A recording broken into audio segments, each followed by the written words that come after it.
Hello friends, welcome to దేవాంష్క diaries. ఇప్పుడు మీరు వినబోతుంది నువ్వుంటే నా జతకా స్టోరీలోని 33వ భాగం. రూమ్లోకి వెళ్ళిన మీనాక్షి గారు కోపంగా శివరాం గారి కాలర్ పట్టుకుని, మీ కూతురు ఏం చేస్తుందో మీకు ముందుగానే తెలుసా? తెలిసి కూడా దానిని ఆపకుండా ఇంకా ఎంకరేజ్ చేశారా అని అడుగుతుంది. బెడ్ మీద కూర్చొని ఉన్న శివరాం గారు మీనాక్షి గారు కాలర్ పట్టుకోగానే పైకి లేచి, అన్నీ తెలుసు, కానీ ఇలా ఒక మగాడిని వెంటేసుకొని తిరుగుతుందని మాత్రం తెలియదు అని మీనాక్షి గారి చేతిలో కాలర్ విడిపించుకుంటూ కోపంగా అంటారు.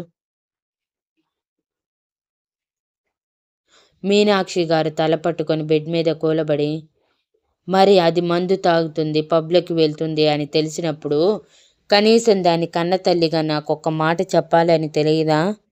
ఎన్నిసార్లు అడిగాను, స్వాతి ఎందుకు ఎక్కువగా బయటికి వెళ్తుంది, ఏం చేస్తుంది అని. మీరేం చెప్పేవారు? నా కూతురు మీద నాకు నమ్మకం ఉంది, ఎలాంటి తప్పుడు పనులు చేయదు అని వెనకేసుకు వచ్చారు. మీ మీద నమ్మకంతో నేను దాన్ని వదిలేస్తే ఇప్పుడు చూడండి అదేం చేసిందో. దాని జీవితం గురించి ఎన్ని కలలు కన్నాను. రుద్రకి దానితో పెళ్లి చేసి నా కళ్ళెదురుగా జీవితాంతం ఈ ఇంటికి ఈ ఆస్తికి మహారాణిగా ఉంటే చూడాలని ఎన్ని కలలు కన్నాను. నా కలలన్నీ కూలగొట్టిందే కాకుండా ఇలాంటి చండాల పని చేసి అందరిలో మన పరువు తీసింది. ఎప్పుడు నన్ను ఒక్క మాట కూడా అనని మా నాన్నగారు ఫస్ట్ టైం చీదరించుకున్నారు. అది ఇలాంటి పనులు చేస్తుందని పురిట్లోనే తెలిసి ఉంటే అప్పుడే చంపేసేదాన్ని అని ఆరుస్తారు. శివరాం గారు కూడా బాధగా మీనాక్షి గారి పక్కన కూర్చుని, పిల్లల్ని కనగలం కానీ వాళ్ళ రాతల్ని మనం కనగలమా ఏంటి మీనాక్షి? బ్రహ్మరాత ఎవరికి చెరపటానికి లేదు. అన్నీ ఎలా జరగాలని ఉంటే అలా జరుగుతాయి. మనం అనుకున్నవన్నీ జరగాలంటే సాధ్యం కాదు. నువ్వు అన్నట్టే స్వాతి ఈ ఇంటికి మహారాణి అయ్యి ఈ ఆస్తి మొత్తాన్ని ఏలుతుంటే చూడాలని నేను కూడా ఎన్నో కలలు కన్నాను. అన్నీ పోయాయి. ఇప్పుడు మిడిల్ క్లాస్ కంటే తక్కువైన లో మిడిల్ క్లాస్ ఇంటికి కోడలిగా వెళ్తుంది. అక్కడ దాని జీవితం ఎలా ఉంటుందో ఏమో కూడా తెలియదు. కానీ తప్పదు, భరించాల్సిందే. అది చేసిన తప్పుకి రుద్ర వేసిన శిక్ష చిన్నది. పెళ్లి చెయ్యాలి అనుకోకుండా ఏకంగా పైలోకానికి పంపించాలి అనుకుంటే మనకసలు కూతురు ఉందన్న జ్ఞాపకం కూడా లేకుండా చేసేవాడు అని అంటారు. మీనాక్షి గారు ఏడుస్తూ శివరాం గారిని హత్తుకొని, చాలా బాధగా ఉందండి. ఈ చేతులతో అపురూపంగా అపరంజి బొమ్మలా పెంచాను దానిని. దానికి చిన్న కష్టం కూడా తెలియదు. అటువంటిది ఇప్పుడు పెళ్లి చేసుకుని ఆ ఇంటికి వెళ్ళి అన్ని కష్టాలు పడుతుందని అర్థమవుతుంటే ఈ అమ్మ మనసుకి నరకంగా ఉంది అని అంటుంది. శివరాం గారు మీనాక్షి గారి వెన్ను నిమురుతూ, ఇప్పుడు మనం చేయటానికి కూడా ఏమీ లేదు మీనాక్షి. మనకంటే ముందుగానే రుద్రకి స్వాతి గురించి మొత్తం తెలిసిపోయింది. కొంచెం అటు ఇటుగా రుద్ర చెప్పిన డెసిషన్ చేంజ్ అయినా సరే మన ప్రాణాలు కూడా తీయటానికి వెనకాడడు. రుద్ర కోపం గురించి నీకు ప్రత్యేకంగా చెప్పాల్సిన అవసరం లేదు కదా అని మీనాక్షి గారిని ఓదారుస్తారు.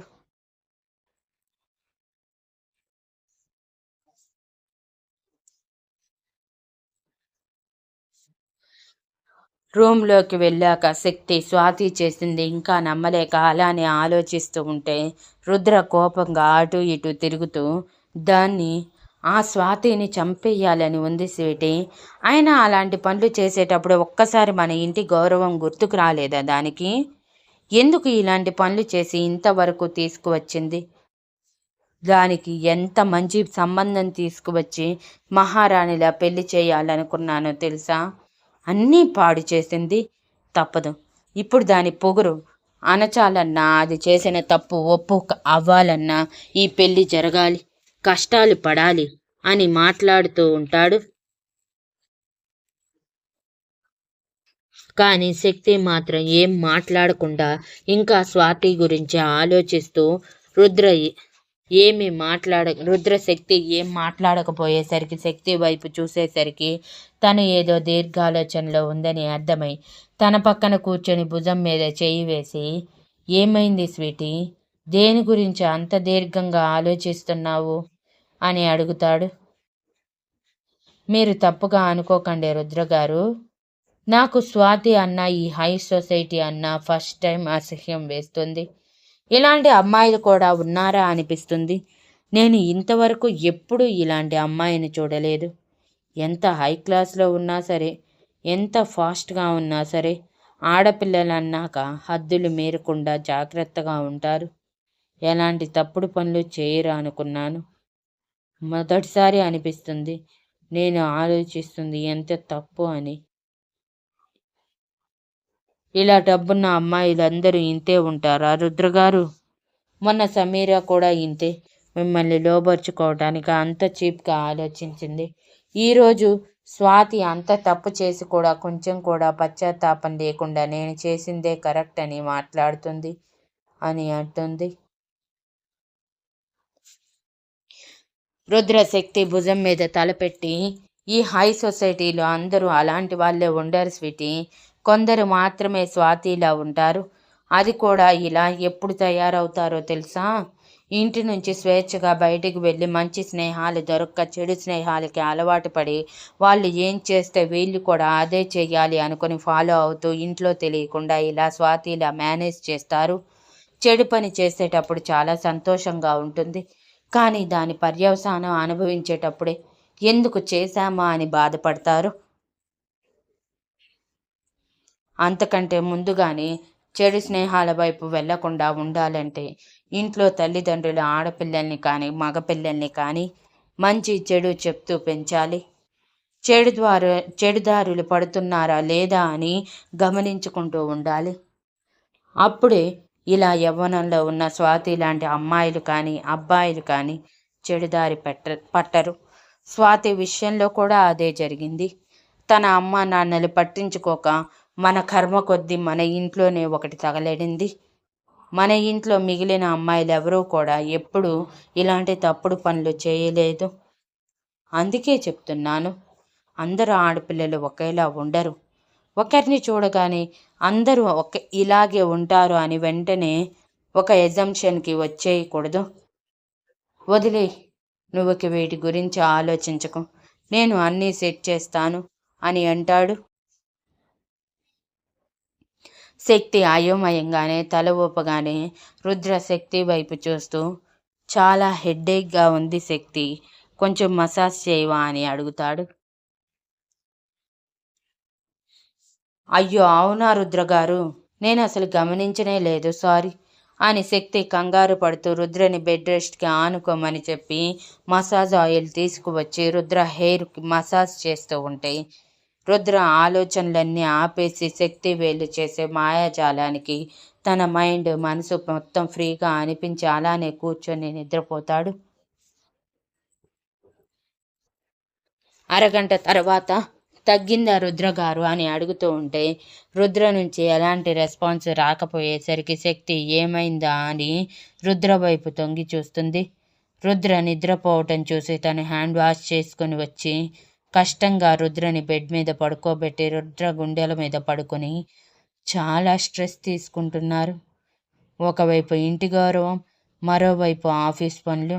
అర్థమవుతుంది మీరు మీ మైండ్కి మనసుకి ఎంత ప్రెజర్ ఇస్తున్నారు అనేది. కానీ అంత ప్రెజర్ మీ ఆరోగ్యానికి మంచిది కాదు రుద్రగారు. ఇక నుంచి నేను కూడా మీకు తోడుగా ఉంటాను కదా, మీకింత ప్రెజర్ లేకుండా నేను చూసుకుంటాను అనుకుంటూ రుద్ర గుండెల మీద ముద్దు పెట్టి అక్కడే పడుకొని శక్తి నిద్రపోతుంది. ఆ రాత్రికి ఎవరికి ఆకలి వేయక భోజనం సహించక మంజుల గారు బలవంతంగా ఆనంద్ గారికి మాత్రం కష్టంగా తినిపించి మందులు మింగించి వాళ్ళు తినమని చెప్పేసరికి వదిలేస్తారు. తర్వాత రోజు ఉదయాన్నే రుద్ర ఫ్రెష్ అయ్యి శక్తి ఇంకా నిద్రపోతూనే ఉండేసరికి వెంటనే ఆనంద్ గారి రూమ్లోకి వెళ్ళేసరికి ఆనంద్ గారు అప్పటికే లేచి ఫ్రెష్ అయ్యి స్వాతి జీవితం గురించి ఆలోచిస్తూ ఉంటే రుద్ర ఆయన ముందు కింద కూర్చొని ఆయన మోకాళ్ళ మీద తలపెట్టి, నేనేమైనా తప్పు చేశానా తాతయ్య? స్వాతిని అతనికిచ్చి పెళ్లి చేయటం మంచి డెసిషనేనా? లేకపోతే అన్నీ మర్చిపోయి మంచివాడికిచ్చి పెళ్లి చేద్దామా అని అడుగుతాడు. ఆనంద్ గారు రుద్ర వైపు చూస్తూ, వద్దు రుద్ర, నువ్వు చేసిందే కరెక్ట్. ఆడపిల్ల ఎప్పుడూ హద్దుల్లోనే ఉండాలి. ఆ హద్దులు మీరితే చాలా మాటలు పడాల్సి వస్తుంది. ఇప్పుడు స్వాతి చేసిన పని కూడా అదే.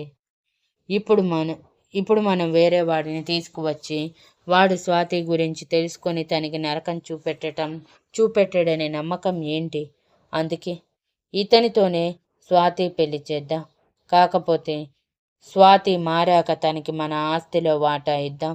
నీ డెసిషన్ ఎప్పుడు కరెక్ట్ రుద్ర. నేనెప్పుడు నిన్ను తప్పు పట్టను. నువ్వు అనవసర ఆలోచన చేయకు, నేను బాగానే ఉన్నాను అని అంటారు. మరెందుకు తాతయ్య ఇంతలా ఆలోచిస్తున్నారు, బాధపడుతున్నారు? మీరు ఇలా బాధపడుతూ ఉండటం నాకు నచ్చటం లేదు. ఎక్కడో తప్పు చేశానేమో స్వాతికి అతన్నిచ్చి పెళ్లి చేయటంలో అనిపిస్తుంది. మీరు బాధపడకుండా సంతోషంగా ఉంటేనే నేను ఈ పెళ్ళి చేస్తాను, లేదంటే పెళ్ళి ఆపేస్తాను అని అంటారు. ఆనంద్ గారు చిన్నగా నవ్వుతూ రుద్ర తల నిమురుతూ, బాధ అన్నాక లేకుండా ఉంటుందా రుద్ర? ఎందుకని మాత్రం అడక్కు. సొంత మనవరాలు ఇలాంటి పని చేసింది అంటే మనసు నమ్మలేక చాలా బాధగా ఉంది. నేనైనా కొంచెం పట్టించుకొని ఉంటే కథ ఇంత దూరం వచ్చేది కాదేమో అనిపించి ఆలోచించాను, అంతే. అది అంతా మామూలే. కానీ నువ్వు ఇవన్నీ వదిలేసి నువ్వు చేయాలనుకున్న దాని మీద కాన్సన్ట్రేషన్ చేయి అని అంటారు. అప్పుడే మంజులు గారు టిఫిన్కి పిలవటంతో రుద్ర వెళ్ళగానే శక్తి ఫ్రెష్ అయి కిందకి రావటంతో అందరూ డైనింగ్ టేబుల్ దగ్గరికి వచ్చి కూర్చుంటే స్వాతి కూడా ఏ సిగ్గు లేకుండా దర్జాగా వచ్చి రుద్ర ఎదురుగా కూర్చొని టిఫిన్ తింటూ ఉంటుంది. అసలు ఏమీ జరిగినట్టు అలా టిఫిన్ తింటూ ఉన్న స్వాతిని అందరూ అసహ్యంగా చూస్తారు. మీనాక్షి గారు కోపంగా స్వాతి వైపు చూస్తూ, నిన్ను నీ రూమ్లోనే ఉండమన్నాను కదా, బయటికి ఎందుకు వచ్చావు? టిఫిన్ కానీ వాటర్ కానీ భోజనం కానీ ఏదైనా నీ రూమ్కి పంపిస్తా కదా అని అంటారు.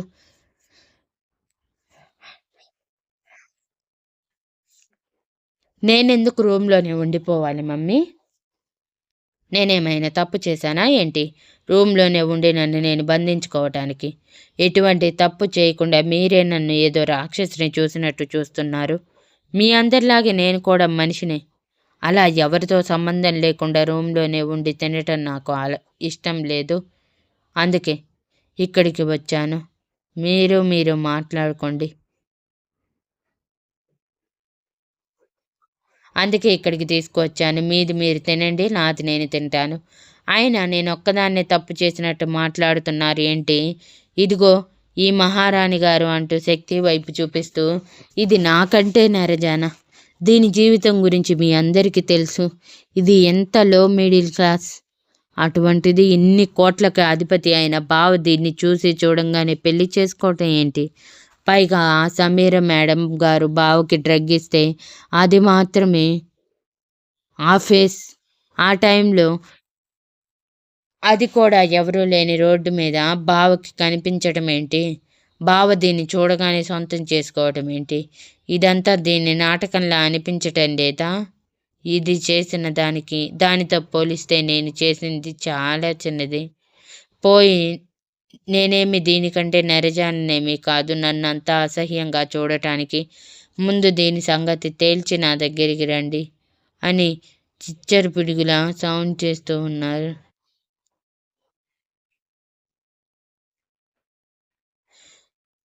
స్వాతి శక్తిని నెరజాన అనగానే శక్తి రుద్ర పెట్టే టిఫిన్ శక్తి చేతుల్లో నుంచి జారి కింద పడి ఆటోమేటిక్గా కళ్ళ నుంచి నీళ్లు రాలిపోయి స్వాతి వైపు శూన్యంలోకి చూస్తున్నట్టు చూస్తుంటే స్వాతి మాట్లాడటం అయిపోగానే డైనింగ్ టేబుల్ భల్లున పగిలి స్వాతి గాల్లో తేలుతూ కనిపించింది అందరికీ. Thank you for listening and please like, share, comment and subscribe.